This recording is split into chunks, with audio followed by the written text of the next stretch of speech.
Welcome, seekers of the unknown, as we pull back the veil between the living and beyond. Unraveling questions that plague our minds, and oftentimes presenting the evidence that may prove them true. Let us take you on a journey where paranormal becomes normal, and where what is right behind you just might be echoes of the afterlife or something more. But fair warning, once you step into the supernatural with us, you might just stay haunted.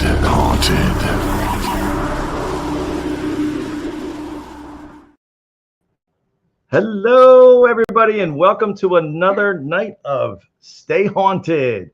Happy New Year. Chris and Audra, unfortunately. Not unfortunately, they're not able to be here with us tonight. They're stuck in Cancun. They're stuck in 80-degree weather, warm, they sunny. Couldn't get back to us in time. So they're away on a work trip. So they're not, unfortunately, able to be here this evening. But so you have us, Dos Cocos, again, flying solo tonight. So we have a great show tonight. Before we get to our amazing, phenomenal guest, do you want to Happy New Year to everybody in chat? Hope everybody had a great Happy New Year, happy 2026. Wishing everybody a happy and healthy 2026.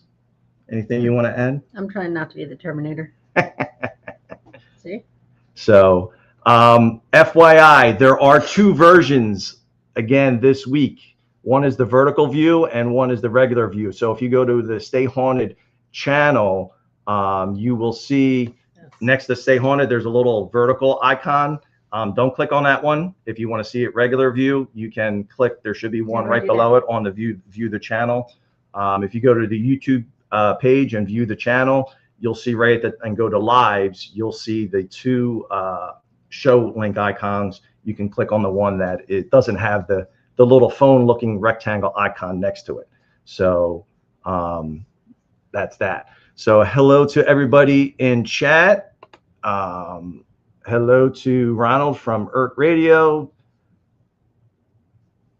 Thanks for saying that, Ronald. Who else is here? Hello to Mary Beth. Happy New Year. Who else? I'm doing double duty. Usually, Chris, I'm scrolling through, posting comments. That's Everett. Everett. Happy New Year, Mr. Everett.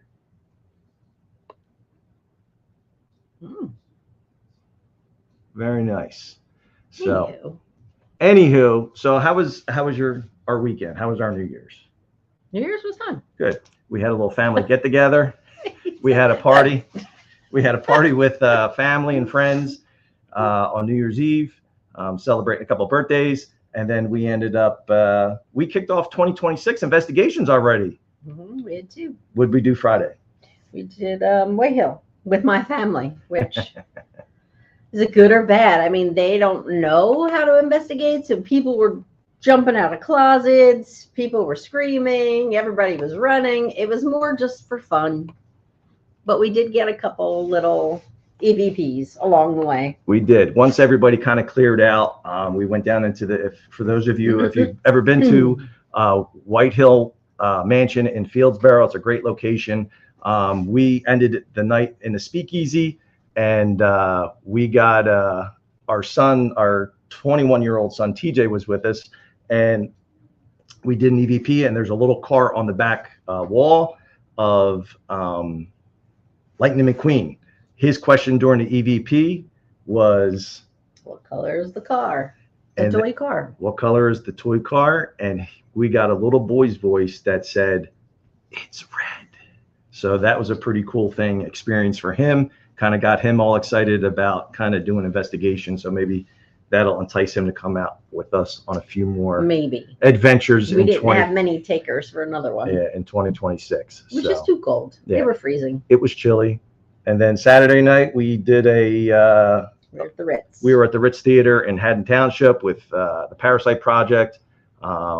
it was crazy. Back to the source, a little bit of no tech to start, and then towards the end we added the All the tech. The tech. And let me tell you, it was, if you've never been to the Ritz, it's an awesome location. It's in Haddon Township. It's a working theater. Listen, the EVPs that they got in the Blue Room, EVPs, just audio captures on the video camera. I put a couple on our TikTok page, 222 PIR, and Stay Haunted. Listen, we got some awesome EVPs, and we got a bunch more footage that we're going to be going through. So that was our weekend. That was our weekend. So. And hold on, I have to get a tissue. Otherwise, I'll keep wiping. We're still just apologize our voices if we have the occasional cough. We're just getting over. Hopefully nobody else had it. We were dealing with the head cold for the past 2.5 weeks, going on 3 weeks. So I'm just about over the hurdle. Carmelo's a little bit behind me. So, so enough about us. Let's get to our phenomenal guest. So everybody excited about him. We are very excited. We met him through Ron and Lourdes. Through Ron and Lourdes. They were doing an event, their yearly event at the Liberty Science Center.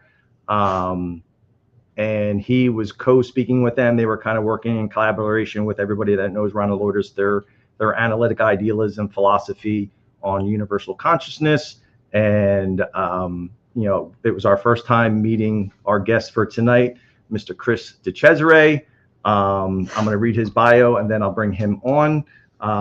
Chris DeCesare, the Ghost Boy of Eerie Hall, is a social studies and special education teacher, author, and public speaker. His experience as a college student in 1985 has been in the award-winning independent docu-thriller Please Talk With Me, the Syfy Network's School Spirits series Coast to Coast AM with George Noory, the Travel Channel's My Horror Story, the most notably the Netflix documentary miniseries, which we just rewatched last night, Chris. We wanted to refresh everything. On Netflix, it's called the miniseries called True Haunting Eerie Hall, produced by James Wan on Netflix. The C2D1 Haunting ranks among the most documented paranormal events in U.S. history, defined by full-bodied apparitions, disembodied voices, moving objects, physical attacks, a priest blessing, photographs, and real-time audio tapes, and one that found a teenage DeCesare at its epicenter, and to whom urban legend ascribed the nicknames the Ghost Boy of Geneseo and the Ghost Boy of Eerie Hall. DeCesare is currently embarked on a book tour promoting his latest release, The Ghost Boy of Eerie Hall, which provides an unprecedented look inside the events of this world-famous haunting. We welcome 2026 and this phenomenal episode with a phenomenal guest. Everybody, please give a warm welcome to Mr. Chris DeCesare. Where's our yay? Where's our thing? We got little claps and media things. I got to find it real fast, Chris, because you definitely. Here's the applause. Here we go. Here we go. There we go. Please be seated. So welcome. Thank you so much for coming on. We know you're busy and you have a busy schedule, and we're just really appreciative of getting to spend a little time with you and have you on the show and talk about the Netflix series and just your experiences and stuff. So my pleasure. Thank you for having me on. Now, we watched it again last night, and I just keep thinking to myself, I just would have ran. I don't think I would have stayed. I just would have been like, nope, I'm done. Well, if you notice, Paul did go, right? Paul did leave. My roommate did. He had that option. His parents lived about 40 minutes away, and lucky for him, and I'm proud of him for making that choice. I didn't have quite that same choice to make. My grandfather fought in World War II, and he got malaria. He was shelled by the Japanese. That he was dead a couple times. He came back and survived. My uncle Gary was in the war in Vietnam, got shot twice, came back. I just couldn't go home, and my parents say, "I'm hearing voices." I wanted to leave. I wanted to honor my family's name, my relative service to the country. I wanted to see it through. My dad raised me to be a problem solver and a marathon runner. And a marathon can go left anytime, and so you have your splits on your arm marked with your marker. You plan, you train, you carbo load all these things. So I wanted to see it through, but it wouldn't have been possible without my friends who were there at the time. Right. Absolutely. Right. So I know when I go on investigations, things like that, he's my partner in crime, but he falls asleep immediately. So 9 times out of 10, I'm not sleeping because I see and hear and everything's happening. So I just, like, I could leave, I guess, but I just sit there and listen to him snore. Yeah, that's the one thing. When I take a nap and I go out, we are actually, when we first got involved with investigating formally, one of our first locations was was Gettysburg, and we were the only ones in the hotel. I was sleeping like a baby. We were at the Gettysburg at the Union Hotel. Finally, 3 a.m. She's like elbows me and woke me up, and then she's like, "Listen, I'm here. I can't do this anymore." So we can relate. So yes. All right. I don't run. I want to, but I don't.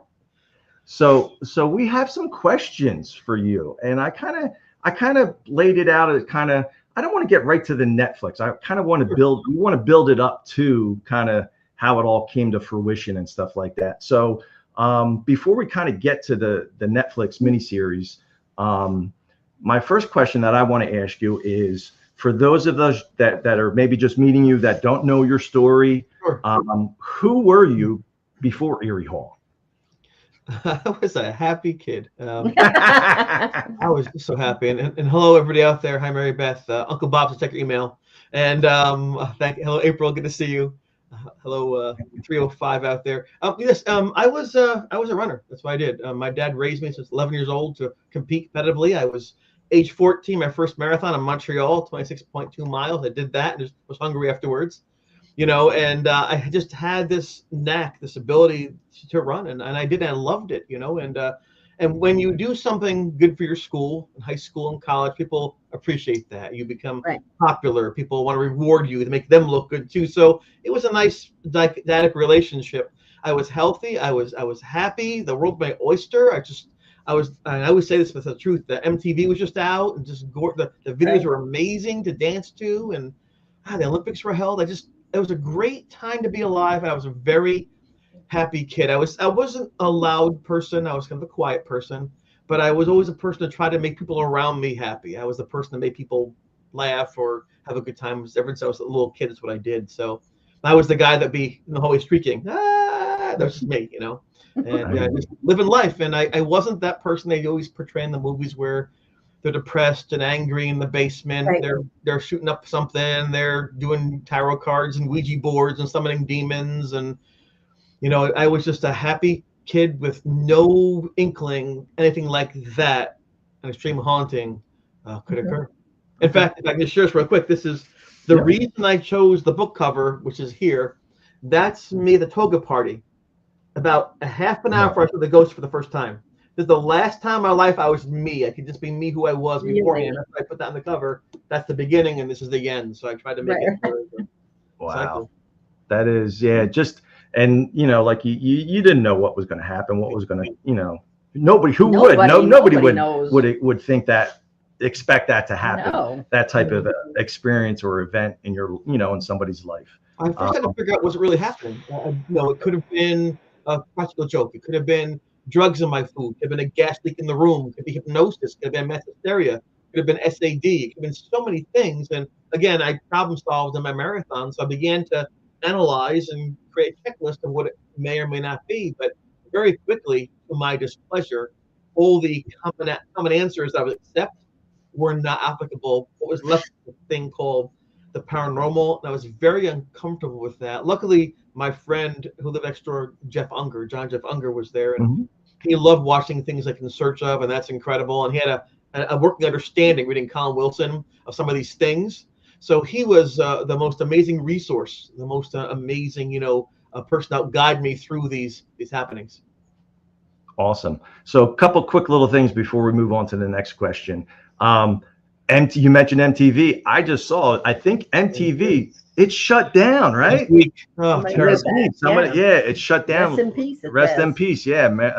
305. That's our good friends from 305. That's Jenny and Mondo from 305 Paranormal, good friends of ours down in Miami, Florida. And I just saw a notification that it shut down, I think on December 31st, I think New Year's Eve or something like that. So a lot of good memories. We're in the same age bracket, so we're we relate. We grew up watching it too. A lot of good memories with First Ponderosa, now this, brother. So,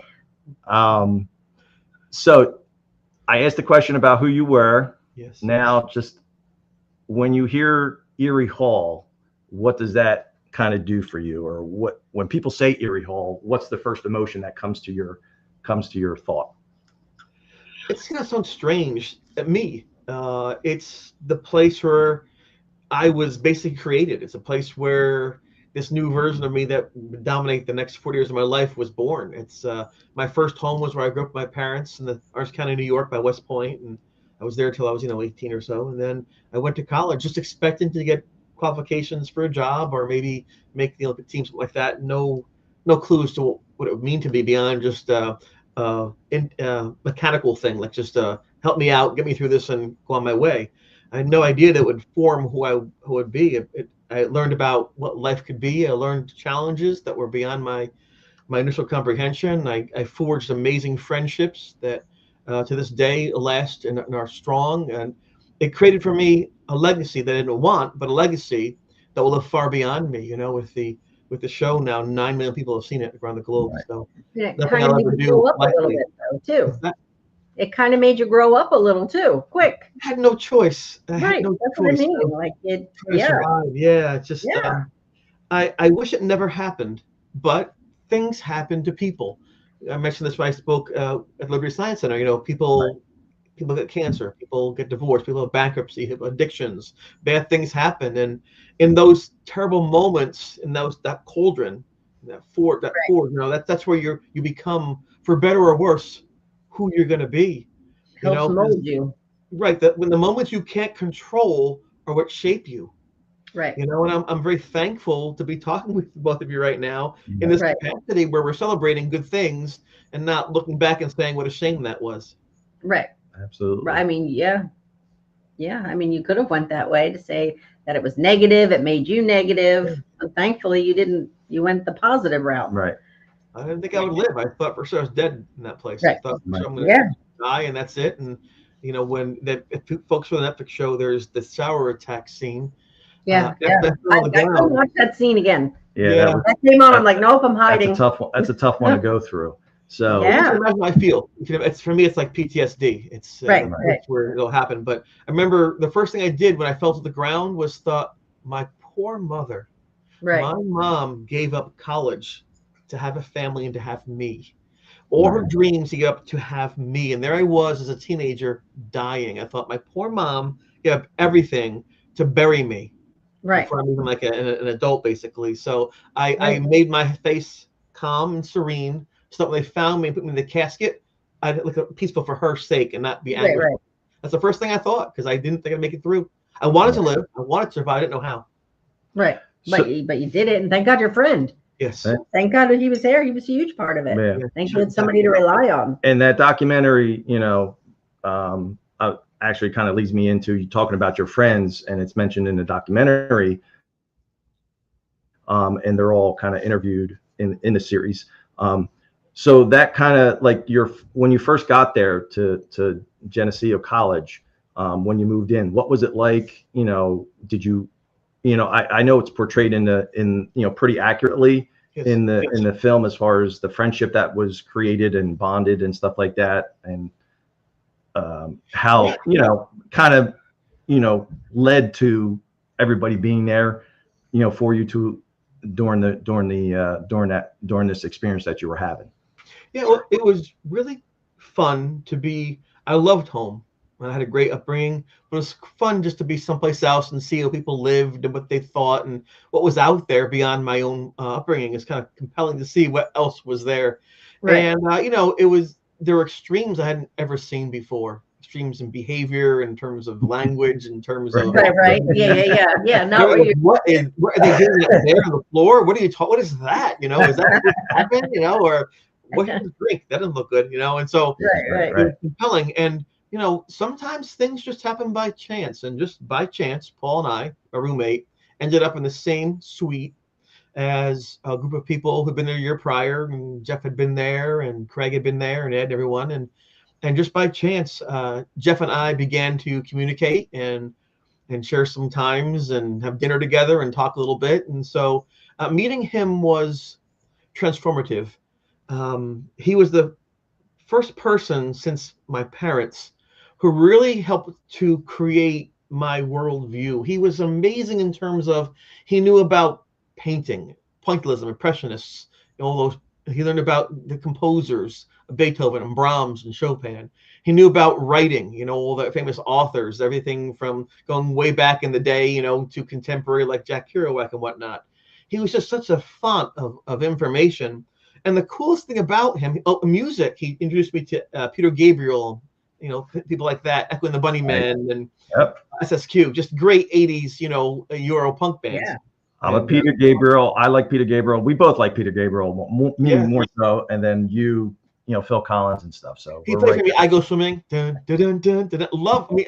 Salisbury Hill. I mean, just open my horizon. So it's a great person to know. And unlike me, who was raised, and there's no fault in how you're raised and what your viewpoint is, it would be different. I was about competing. I wanted to hone my skills. I wanted to win. I wanted to accomplish things. I wanted to get a prestige. He was able to, I'd never seen this before in a young person, admire and find happiness and peace in someone else's accomplishment. Amazing. It wasn't a competition. Well, you did this. I did. That's fast. How'd you do that? That's fast. It was amazing to be around someone whom I could trust. I didn't have to compete with or challenge, just like family. So it was a nice friendship we built. The Haunting really put us into a much tighter bond because we became like a team, in trying to explore yin and yang of how this would work in our what became an investigation, although I was just trying to survive it. So very lucky. Roommate Paul was a great guy. He loved that band called Rush, like that. His father brought a loft. It was like indoor treehouse. When we got there, they're starting to build it. What's that? It's authorized. It's like they see this Netflix show, and it's great. And we had an upstairs and a downstairs, which is a really thing. You always plead innocent after dumb. What how they say that? Like you plead guilty or whatever after or dumb or whatever after the fact. Oh, we didn't know we couldn't do this. I still don't know, but I was worried about that. There you go. I still don't know. I didn't. Oh, you mean we can't build into the drill into the walls and do this and that? But it worked, and it became iconic from the photographs and the images and the events that would happen there. So, and again, we had no idea that this experience would be shared decades later with millions of people. We didn't want to talk about it for the longest time. Right. So nobody had an experience before you, right? Well, I wouldn't know that. I don't know because I was new to the area. No one said they had any experience. I it's kind of an ignorant thing for me, but I don't know anything. I didn't know beforehand what happened. There's no reason for you to know. I didn't know what was going on. I didn't have what you both have, which is the working knowledge of some of these things and experience. I was literally a kid. And so it put me at a disadvantage in that I didn't have a set way of dealing with it. But the good part was I never had that way of dealing with it. I could find my way through without having to rely on people saying you're supposed to do.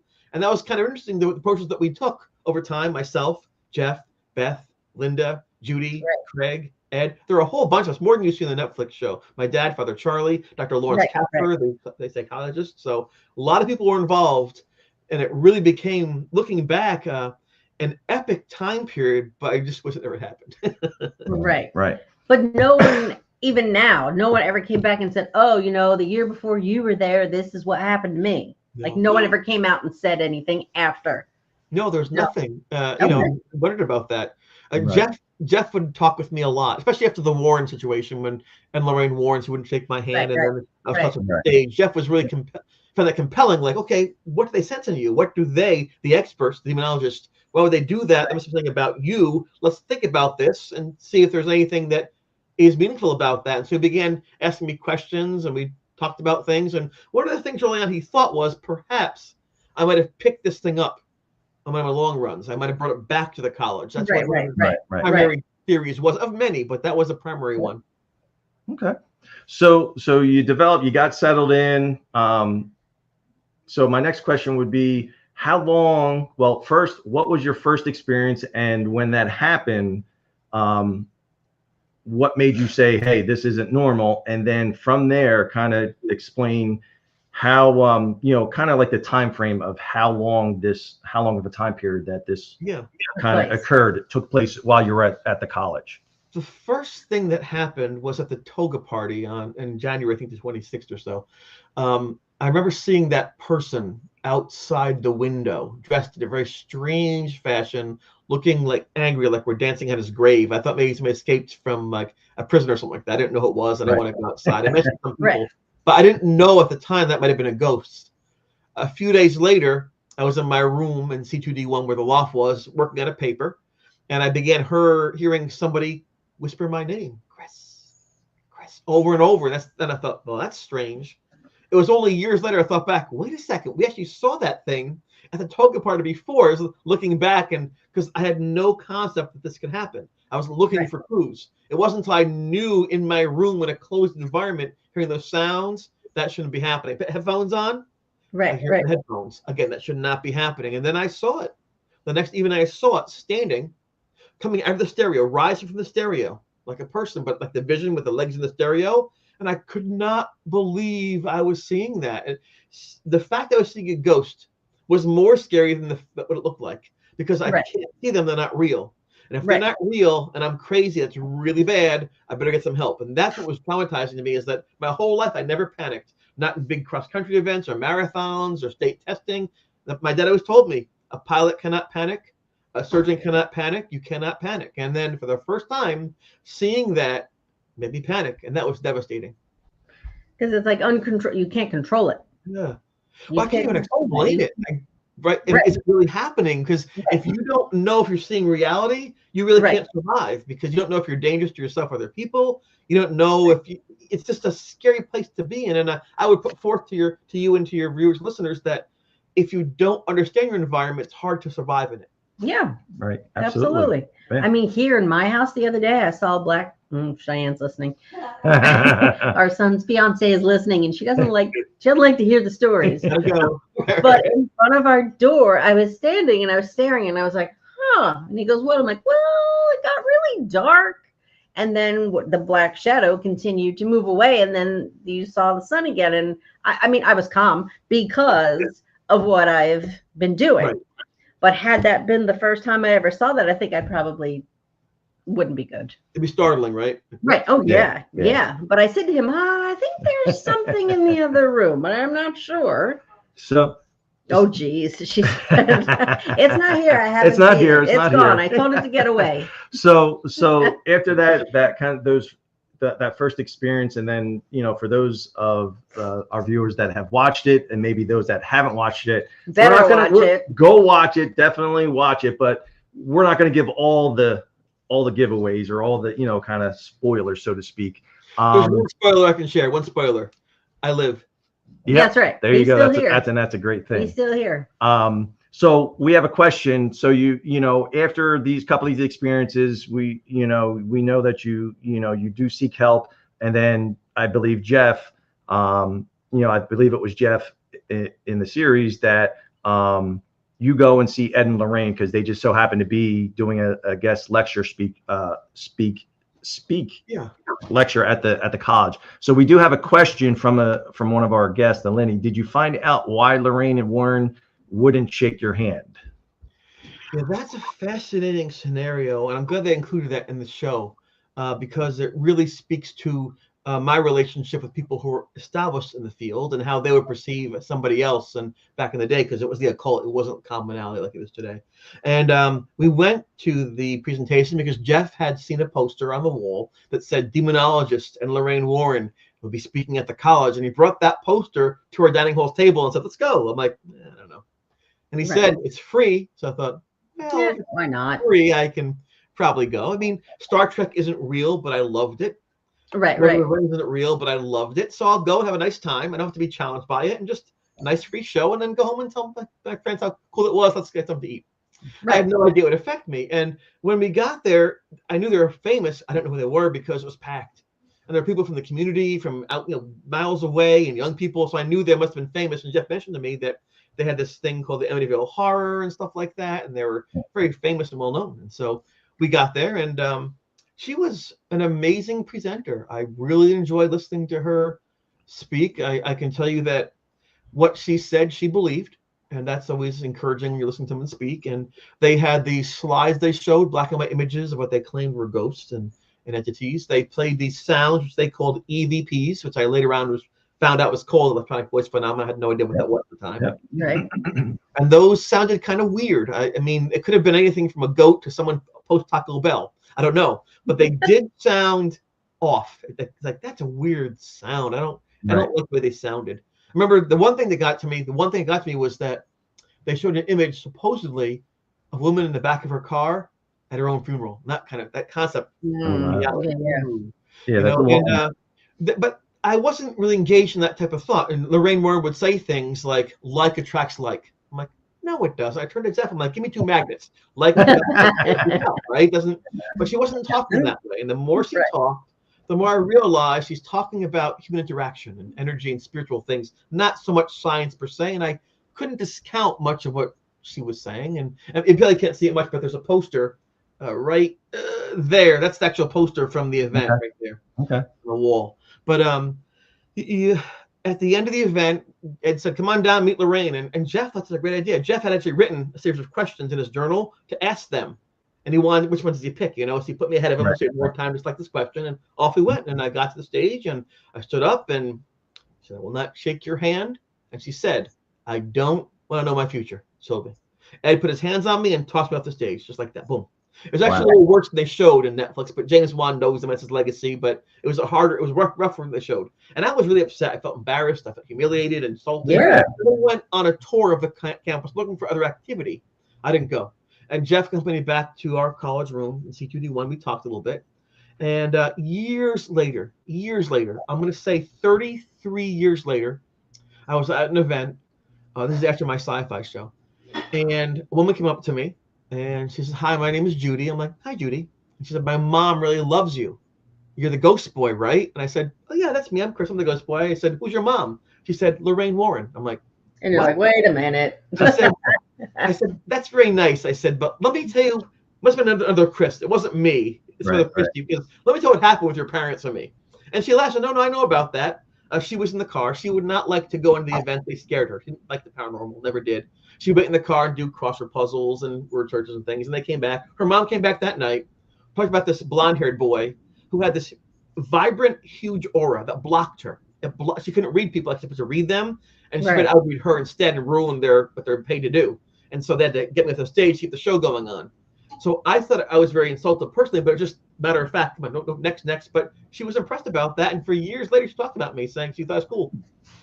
So again, I'm wrong again. That's me. But Right. And that's I'm sure that was almost like a little bit of a shock when you heard that, because it's the in the moment experience was not the vibe that you got, kind of in the moment. We always think we know. And sometimes we do, but sometimes we don't. That's fair. Gotcha.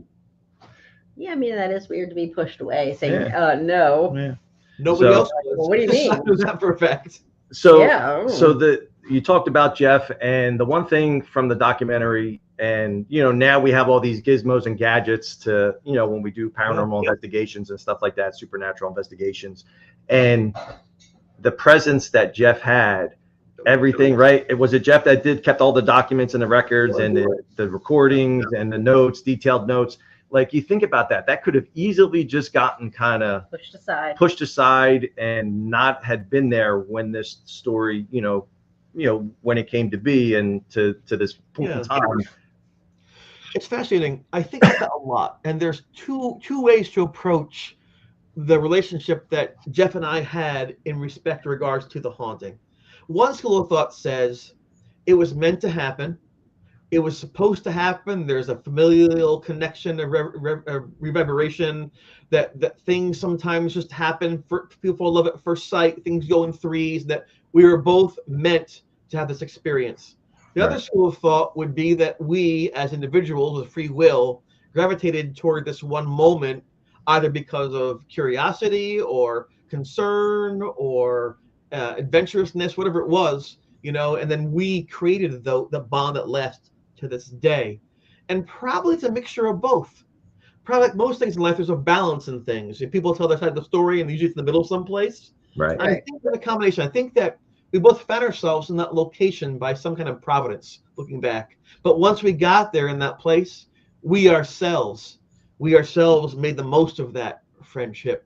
He, as I mentioned, he just really loved to learn. He was like, I was like a sponge that retained information. He was just like an archivist, a catalogist. He just, I don't think I've ever met anyone, if I have, I apologize, who can meet or exceed what Jeff could do in terms of his intellectual capacity, unmatched. And he and me saw this potential, this energy, these pheromones, this gift, this nuanced personality that was fascinating him, is what can people do? And so we really became like that picture of Mark Twain and Nikola Tesla, kind of doing our thing, not knowing it. And this is before all the shows and stuff like that. Right. And, it was genuine. It was a genuine friendship and bond that came from this experience that you all had at that time and period. So, and I can prove the friendship was strong, especially on his part, because after the shower attack, my back was gashed up pretty bad. Right. And Beth and Ed and Jeff all wanted to take me to the hospital, and they wanted to get me stitched up because I was bleeding pretty bad. But I did not want to go because they would think I'm self-harming, they'd medicate me. I don't want to be stuck in a spot where it could find me and then possess me in any kind of way. So I wasn't having that. And so it was like an intervention. And I said, no, I'll fight you. I'm not going to go. I'm like, oh my God. But I knew at the time, I thought it was crazy. So I tried to find a commonality between our lenses. Their lens said, help Chris, he's bleeding. Mine said, do not have myself be restrained. I'll get attacked. So our compromise was that we get peroxide, cotton swabs, and bandages. And for 47 minutes, that's what we did for my back. My whole back was lined with bandages after peroxide was applied. Before that happened, Jeff had said, the natural light is fading. We need a picture of the scratches now before that happens, where it fades away. So take a picture of the scratches on my back. But I said, no. I said, Jeff, if you're my friend, you will not take the picture. He's like, what do you mean? This is an amazing evidence. I mean, this is what, no, Jeff, because in that moment, I needed a friend. I didn't want to be a science experiment. I didn't want to be the ghost boy. I needed someone in my life at that moment to say, Chris, you matter. Right. And he looked at me. I know he wanted that picture so bad. He said a couple words that, you know what, I'm your friend. He put the camera down. And that moment, I knew it was a lasting, enduring, honest, strong friendship, like a brother. And for that moment, my trust with him was extreme and powerful. And I wish, looking back, I had to said that. I wish there was the photograph. But again, I wasn't researching. I was surviving. I didn't want to live that image in my head my entire life. And for me, I think he appreciated my honesty. It wasn't about showing or airs or getting clicks on Facebook. It wasn't even there yet. We were just people. And I looked at him and I said, listen, if you're my friend, I think he saw in that moment too, wow, this is more than just an investigation. This is like a lifelong bond here. This is big stuff. I think the two of us in that moment, we both made a choice that would cement the friendship for 40 years. Yeah. Still going. So I do have a question. So after that experience in the shower, do you still have physical scars from that? Or have they all healed and kind of gone away? If they were still there, I'd be in trouble. If they were still there, I forget the COVID shot. No, they were visible for quite some time. That attack happened on March the 11th of '85, and in July, I went to the beach with my friends, and I forgot. Took my shirt off, and they're like, "Why would you back?" I'm like, oh. So I said, those college girls are pretty crazy. Oh my man, my dude, you rock. I'm like, I know. I put the shirt back on. I forgot, because it extends beyond. When you investigate, you put in a box, go to work the next day. This is still part of my life, and so they're visible. And they're all living your life. You still see them. About 4 or 5 years later, they faded away. But if I get a sunburn, that part stays like light. You still see the trace outlines of the sunburn. So there are remnants of that to this day. Yes. So, so you've had as going through the series, you have a bunch of different experiences, and then at the point when you kind of go to confront this entity or this energy that you're having experiences with that's affecting you, you came up with a name, right? I believe. So share with everybody that might not know, or you came up. That is part of Jeff's part of his methodology. he wanted to look for data, look for patterns in the data, and you want to label things when you can, enter categories and stuff. And rather than call it the thing or it, and he just basically asked, he said, listen, if you're going to give this thing a name, what'd you call it? And I said, Tommy, and a parakeet named Tommy. Then he asked Paul, and Paul said independently, without me being there, Tommy, Tommy, can you hear me? Right, Somebody else said Tommy, like Tommy Knockers. And Jeff couldn't believe that 3 different people, independently, for different reasons, all called this thing Tommy. So he was convinced that was the name of whatever this was. But I didn't want to use the name because it might summon it. So I just said T. Where's T? I didn't use that name. I used the word T. That's what I did. So in the notes it says Tommy, but publicly we'd say T. And it was fascinating because toward the end of the haunting, when I was talking to this little Moor, a little braver, it began to share things with me, some parts about his life and where it came from and things. And it turned out that we now believe that the person it was, his name was Thomas, was Tommy. It was really Tommy. Yeah, Yes. it really was. So, and that name has a little bit of significance and correlation in your life, which I kind of, we can talk about it now, but kind of when we get towards the end and kind of wrapping up, I have a theory, or I want to ask a question, and kind of I was hoping that Ron and Lourdes, or Ron would be on to kind of maybe help answer my question. But so share with everybody. So as you go through, you confront, and then as you get towards the end of the haunting, basically it does come to an end. Yeah. Kind of explain the tie-in with who Tommy was, and the tie-in to who Chris de Cesare is in your family. Sure. Well, the Netflix show had the challenge of bringing 90 days, 3 months, into an hour and 40 minutes. Right. They also had the challenge of creating the initial growth stories as teenagers, to put that in there. It's like they went 10 years that way. Then we've lived for 40 years since. They had like a 50-year time period to compress into an hour 40 minutes. So Right. what you see as the discovery of the Thomas Boyd information did not occur until 2012 or so, years and years later. And that's when it was discovered that my ancestors, 6 generations back on my mom's side, Adam Bernard Hubley, discovered the body of Thomas Boyd in 1779 and gave him a proper burial after mutilated by the Native Americans. Right. So my relatives, unbeknownst to me, of course, it was hundreds before, had found him and buried him properly. And that was a huge familial tie. And that was, again, I thought to myself, what? Because that's amazingly insane. How can that possibly be? So again, I go between synchronicities, that's not coincidence. I mean, no, there's no way that's a coincidence. Nope. But see, I didn't know it though, and sometimes you don't know what you don't know, and so you can't. But looking back over the years, things make more sense and more sense. And I know a lot of people are very talented mediums and psychics and things like that. I just always warn people, don't claim to know everything all the time. We just don't. I was with this thing 24/7 for months. I still didn't know a lot of it.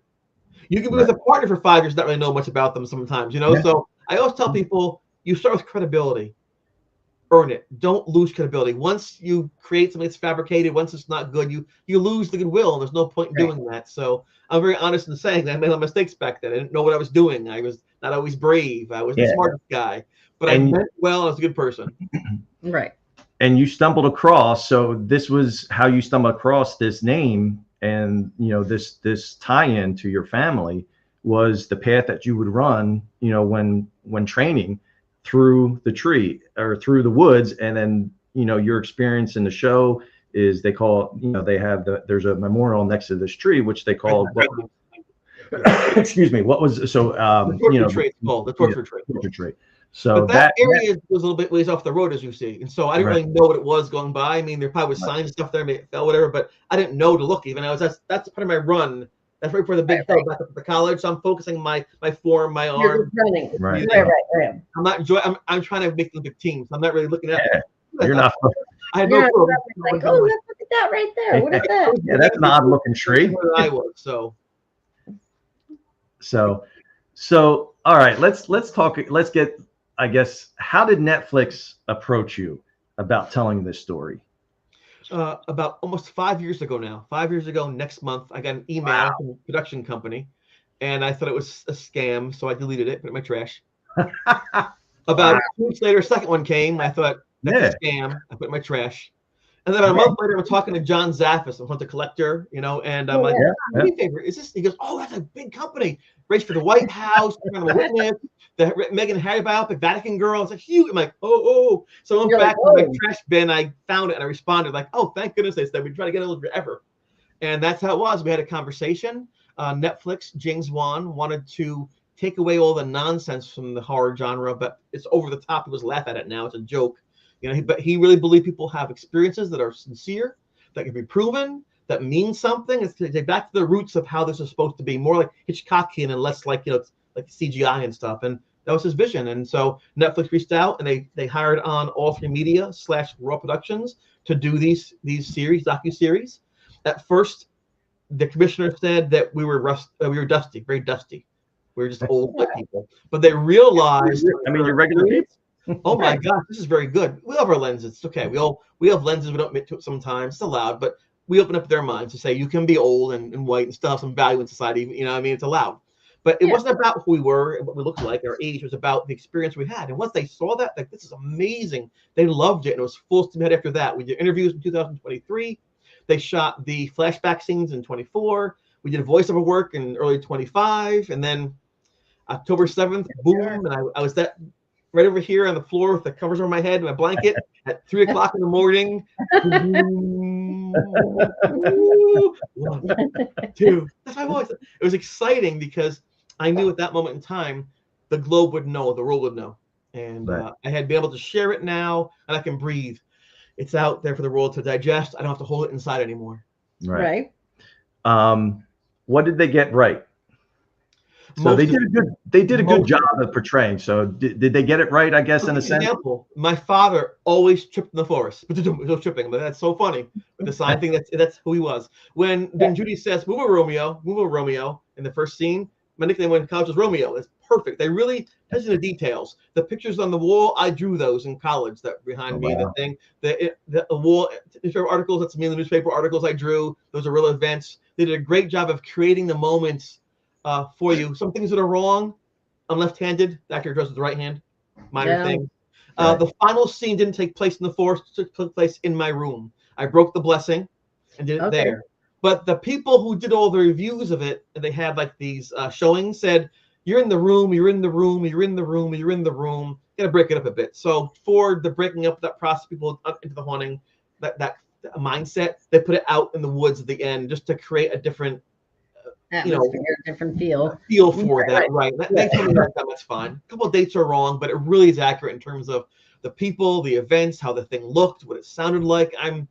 I'm thrilled with it. My dad's 82 years old now. I can always look back and see his face and hear his voice, and he's proud of me. It's a lovely thing. My friends recognize what they did back in the day of surviving, not just the haunting, but their own personal experiences. The paper route and the camp counselors on July 4th, and all people sharing their heart and their soul in a meaningful way and being brave enough to do that. So I'm very thankful. It's very accurate. Very good. Now, did you all stay friends forever? No. At first, we kind of broke apart. I think we were just all shell-shocked. We just need to like kind of clear our heads and need some space, you know. It's just, Jeff and I have been friends for most of those years. It was tough for him because, you know, he had all these recordings. He had all this knowledge. What do you do with it? And it seemed at the time very negative. People being attacked, people being held down on their beds, people calling people Ghost Boy. It seemed he wanted to just, after a while, just put it away.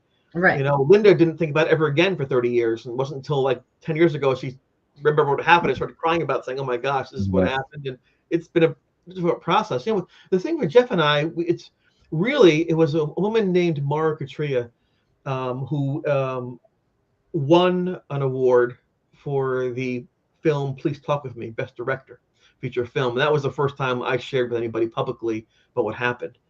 And she was looking back at the research. She saw a copy of Jeff's notes, and then she invited him to be part of the process. So he and I became friends again, thanks to her involvement. He actually ended up marrying her, so it's a cool thing. Oh wow! So that was very, very cool. And so that's how that friendship was rekindled. But we've been friends now for 20-some odd years, you know, straight on through, which is very nice. And listen, you can move away from somebody. He's my battle buddy. I don't care what happens. Nothing can happen to make me not like him or not want to be near him or not talk with him. It's just, he's a cool dude. I'm very thankful to know him. He's been there for me on many occasions. Hopefully I've been there for him on a few as well. We had an event on November 1st, right after Halloween at the college, and we all came to speak. And I wanted Jeff there so badly. He didn't want to necessarily go out there and do that and be part of it.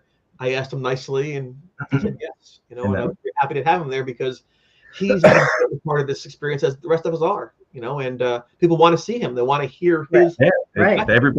Everybody has their story to tell. I mean, there are other people involved. It's just not, you know, they were there, and that helped shape the friendship and the bonds that you all developed.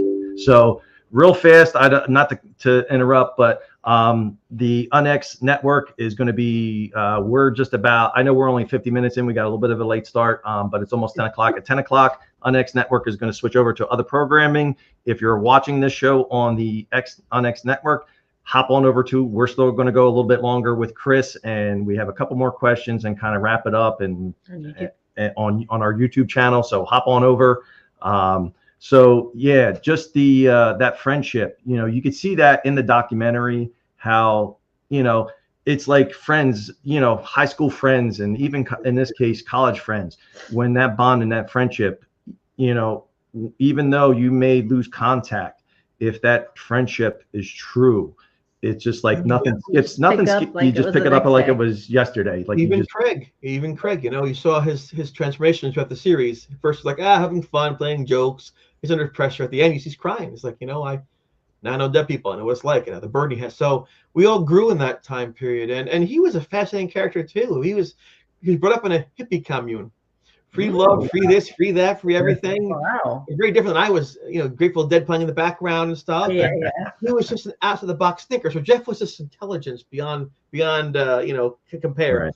Craig was this free spirit that I never experienced. He'd say, don't walk the same way to school every day. Walk a different way to learn things. He's just so counter construct. And I was like in my boxes, like you know, do this, do that. Yep. So it's fascinating in that all of our skills. It was Craig was the one who said, "Listen, you got to face this thing. You can't run from it. Right. You got to do something." And he's serious about it. I looked in his eyes. He was serious, and I said, "Okay, I'll give it a shot." You know, and it's fascinating how all of our skill sets just seem to work in the right way without even knowing we're doing the right thing. And it's funny too, because in the real scenario, it was in the room. It wasn't out by the forest. And he said to me, "Craig, go in as God made you." So I went in there butt ass naked. I just went there butt ass naked. And I was like, this is crazy. I'm back still scarred up. I mean, I'm going back in the room like this. And I told him, tell my parents was my choice. And the funniest thing of all was he left after that. He took my shorts. I never got them back. Oh, what the heck? That's not right. Whatever his motivation was, it worked. So you mentioned that after, because I think it was right after, you were at the Liberty Science Center when we had met you for the first time. We knew that you were going up there, and Ron and Lourdes went with you. Yeah. And what was that like for you and all, you know, those your friends that did come to that lecture, so to speak, at Geneseo? Did that bring back a flood of emotions for you and for everybody else that was involved? Yeah, I found myself in the room where I talked to Father Charlie and showed him the notes for the first time. The first time I was there since that day, it was overwhelming to be in the same place, look at the same windows, the same sights. Think, wow, decades ago I was right here fearing for my life, and now we're here looking back, and it's so different now. The room looks different inside. My life is different, but there's still an aspect of it remains. And to see the young kids there, they wanted to talk. I went there Halloween night and just went in there, me and Jeff, just quietly. Right. They loved it, and see the kids and back to places. But I have to tell you that I'm a little sad. Life goes by so fast.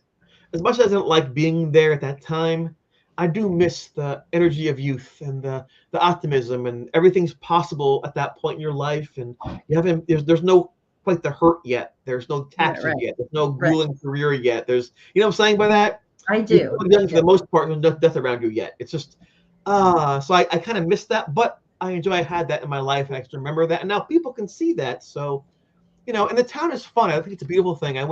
They have a Ghost Boy special sub. Oh, do they? Oh, yeah, they do. Right. Isn't that kind of cool? Yeah, I go there and get that sandwich. And then when I was there, the Halloween parade, and some guy goes to me, "You look just are you that Chris guy from Netflix? And I said, I'm thinking for Halloween. He goes, you look just like him except for the hair. I'm like, thanks. Then I told him it was me, so it's kind of funny, you know. It's just, I love it up there. It, as horrible as it was, I'll always be thankful for the school, for the people who were there, for the opportunity to have an experience that I've really shaped myself around and lived by. And I couldn't be happier that here I am talking with both of you, and I'm alive, and people are wondering what I'm going to say and what it means. And Right. Yeah. as horrible as it was, it really is a blessing for me now. And hopefully my legacy is a positive one. And now it's more common. So I'm sure more people have more questions for you that, Yes. just think about that then. No, not at all. They're But free you to ask talk questions about- with you. Yeah. Talking to the young kids, our kids are in their 20s. So I was having a conversation with our older son who's 23, and I was asking questions, and I'm like, wow, okay. So I guess because we're in our 50s, like so much has happened to us. And I asked him this question, and it was just like, oh, all right, well, that was simple. Yeah. Like, it was just a simple answer. Like, why are you worried about that? Just do Right. what you want. And I'm like, oh, all right. Yeah, that's cool. Just weird. Good for you, right? Yeah, it's like, wow, okay, all right. Well, that's too simple. Good place to be. It's just, well, if that's what you want, then just go get it. And I'm like, Right. oh, Yeah, yeah. okay, all right. But it's just a different mentality, It is. It is. which is a good thing. Yeah, absolutely. So one last question, I guess, before we kind of get you to tell our guests Your and viewers promos your and promos and everything, Book signings, and all that somebody's asked stuff. about Yeah. book signing. So how did Eerie Hall change your beliefs? It proved to me I didn't have conventional faith anymore. Conventional faith in the Western religions means you believe without seeing. I saw every day for months. To me, it's not faith, it's just fact. So I always wonder what that means to me in the future, because I don't need it, because I have faith in people. But as far as the afterlife, to me, it's not faith. It's just proven to me over and over and over again. That kind of changed who I was. All those attacks, those moments I thought I was going to pass away, it taught me to listen more clearly, to judge less frequently, maybe a better teacher for the kids I teach. I don't judge them as quick as I might if I didn't have that happen to me. I understand what it's like to not be able to express yourself the way you want to express yourself, if you're dyslexic, things like that. I get it now, and I get it from people coming from a background they don't want to be in. So I think that's helped me in that way as well. So I think a lot of good things have happened because of these events, and I can tell you that it gave me a place, a purpose that I didn't really want, but has worked out nicely, because if I had run the Olympic marathon and done pretty good, people would know that for a couple of years and forgotten. But now, years later, I can still go out and share my experience, and hopefully people can understand it and maybe benefit from it. Tell people at night, go to sleep. Let your mind and body heal. Whatever crisis there is, you're better off healing your body and mind for the next day. I tell people, eat food, get nourishment. That helps you too, and it tastes good. Taste your food nice and slow. I tell people, put on a song you love from your childhood. Dance, remember to forget. Just dance like nothing matters anymore. Just for a few minutes, and feel that 80s song or 70s song or 90s song. Right. Be alive again. You'll get old memories fun. You had the good times, and those coping mechanisms help no matter what. And I learned those things from going through what we went through back in those days. But it's been a long road. It's been a long road. I'm just happy to be here in one piece. Awesome. Well, I don't sleep, so tell him what you just said, and he can keep reminding me, because I'm like, yeah, okay, whatever. I'll just sleep and don't talk to me. I had cancer in May. Eye cancer, diagnosed with eye cancer, and that was a scary thing. And I was quarantined. They had the pellets out of my head that people couldn't hear me because of the radiation. Once again, I was quarantined in college. I couldn't go out of my room, and now in the hospital in my room, same type of thing. And both times people were nice to me. They loved me. We're saying prayers for you. We got your back. I've been so fortunate. I have so many good friends. My publisher did a fundraiser for me. Nice guy, Bill Edwards. I believe the friends that I have. Yeah, I believe Mary Beth asked that. She asked about how your eye was doing, and it's all better. One more surgery. I've had 3 down in 2 weeks. On January the 19th, I have my final surgery, it's laser surgery, to burn out the scab that they took out with all the radiation treatment, the pellets. Right. So, one more to go. I was supposed to be blind in my eye. 10% chance I'm not, and so far so good. That's All right, knock on wood. 2040. So lots of prayers, everything, and it stays that way, and that's Right. good. So yeah, I got lucky. I'm not again. See, very lucky. No complaints. I hear you. So I almost forgot the question I wanted to ask about tying into the Tommy, the correlation of your ancestors, of that being tied in with. So Ron, as you know, Ron and Lourdes, and you spoke with them. We saw how you both, the three of you kind of talked at the Liberty Science Center about their philosophy of analytic idealism and universal consciousness. So my question was, and I was hoping Ron was going to be here, and I'm going to ask them, I'm going to text them this question. He's around. Do you think so? After their belief is when we pass away, we kind of, this is just an experience that we're having, and all these experiences go back to consciousness. Whatever the source is. Do you think that it's possible that you're in the descendants, that found Tommy, the soldier, and a little bit of that, their experience were passed on through generation and generation. And just because now, for what happenstance or for whatever reason, the universe brought you to Geneseo. I always have a tongue. Geneseo, and you running past that, your dad tripping over the the monument in the woods by the tree and stuff like that. Do you think it's possible that, tying into that philosophy, that hey, the universe may have drawn you there for not on purpose, but in a sense, ties it into. Yeah, I do understand that. Jeff always said, even back in the day, this wants to be told. The story wants to get out there. It's not going to stop telling itself, and it never has. I can tell you that cats, a feral cat, and the feral cat will not drink still water because it knows that still water can be bad. It drinks only running water. You can have offspring of that cat who, without being taught it, know to only drink running water, whereas the domesticated cat for 20 years going back doesn't know the difference, drink from the bowl. So I do think there are memories. I do think there are DNA components that are passed on generationally. It can be from your nose to your voice to the way you think. And so I cannot discount that is a possibility. I cannot prove it. I can't disprove it. Right. I think it's a notable theory worth considering because it seems to make great sense, or many others don't. Right. Fair. Right. Yeah. Yeah, no, absolutely. Yeah. And that Mary Beth was asking if I've never heard of cellular memory. So I'll have to Google that after the show and see what that talks about. But all right. So we're at that point in the show, Chris, where, we appreciate you. You've been a great host. Thank you. Before we say our good nights, share with everybody where about your book signings, your books, your guest lecture speaking, if you're still going, where they can find you.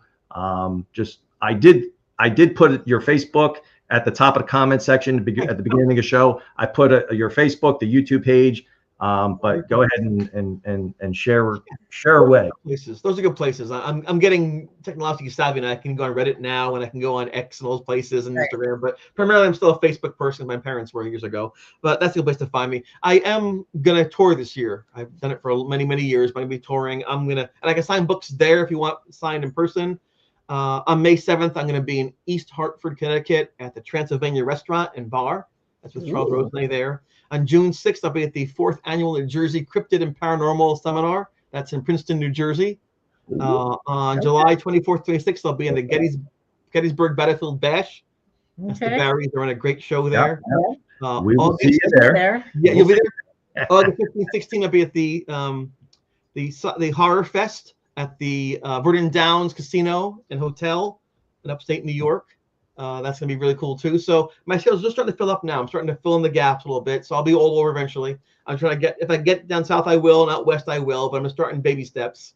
Gotcha. Wait, go back to when will you be in Princeton? Because Princeton's right here too. Yeah, Princeton's only 20 minutes from us. June 6th. June 6th. June 6th. Okay, all right. Putting in my calendar. Putting it in I bring my book. It looks like this, and I can sign it for folks. There's on Amazon, there's hard copy, soft copy. There's the Kindle version and the audiobook. So whatever your pleasure. I'm proud of it. I'm done with the books. That's it. Last time I write. It's the most comprehensive I can do. Did you just launch an audio version of it? Is that last week? Okay. My publisher, Bill Edwards, there, Seed Adventures, the good friend Kerry Lyon. He financed that, and just it's a nice thing to have for people if they want to someday hear my voice. Yeah.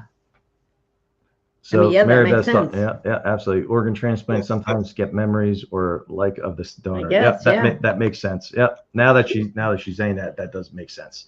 So, all right, Chris, it's been an absolute pleasure. This has been an unforgettable night. We really do appreciate having the opportunity, meeting My you. phone stayed on. That's really weird.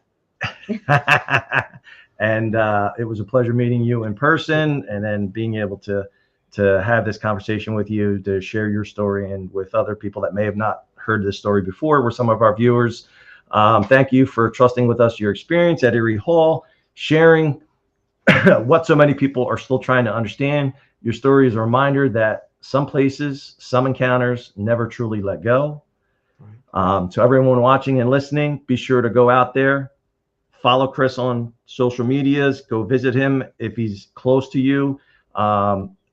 See him in person, listen to his story in person, because it really is captivating. And it's one thing to see it and experience it online like this, but to actually see there in flesh and blood, and to be able to see you talk in person, it just really enhances that experience and really drives home the what that message and that experience that you actually had. So this has been Stay Haunted, where the stories are real, the experiences are raw. The unknown is always closer than you think. And until next time, we are going to stay haunted. Thank you, everybody. And we will see you next week. We have another great guest next week, and we'll talk to you soon. Thank you very much.